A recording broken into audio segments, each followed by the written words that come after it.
Hello, welcome to Local Edition.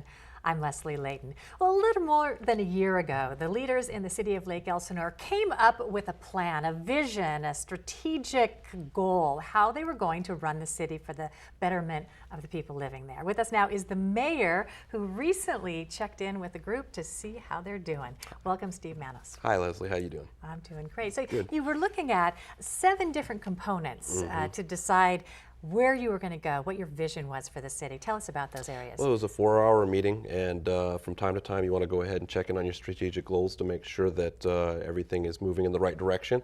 And we had a very robust presentation.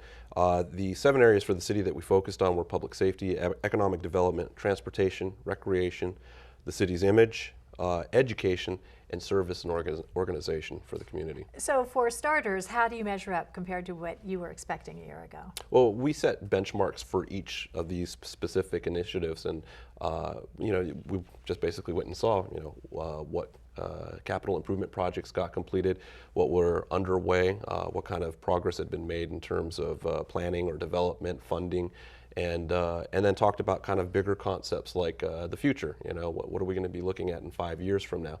It was a very robust conversation. Because of Brown Act rules, we don't get to talk as a group very often.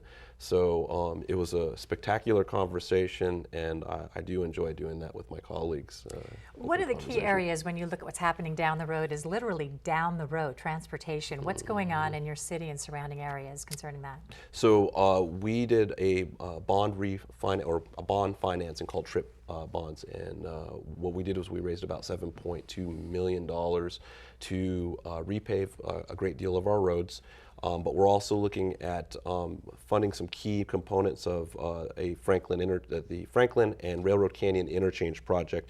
We have an impacted corridor that's fed by not just our city, but also Canyon Lake and Menifee. And so the traffic's coming down and hitting a point where there's 5 intersections lined up in less than a half mile.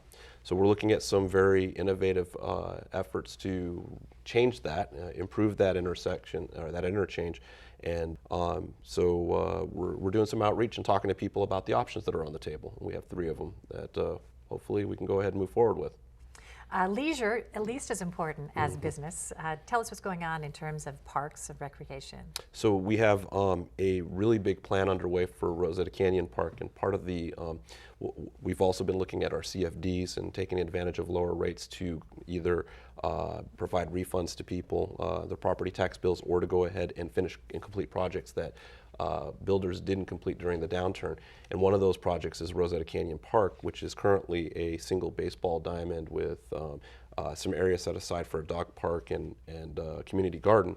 Well, we're going to transform that into a 5-diamond field with a 2-story facility for snacks and beverages, and it's just going to be beautiful, as well as a football field, soccer field. And we're going to kind of change the components of the dog park and the community garden. It's a very, very aggressive project. It's funded. It's going to break ground in a couple of months here, and the presentation on that was absolutely spectacular. A little something for everyone. We only have about 15 seconds left, but tell us about the skate park. So we're building our 2nd skate park ever in the city, and the first new one in 20 years. We did the groundbreaking on that on, I believe that was just last month. So we had a good time doing so. Very excited about that project, and be good for the kids. Lake Elsinore Mayor Steve Manos, thank you for being here. Thank you, Leslie. And thank you for joining us. I'm Leslie Leyton.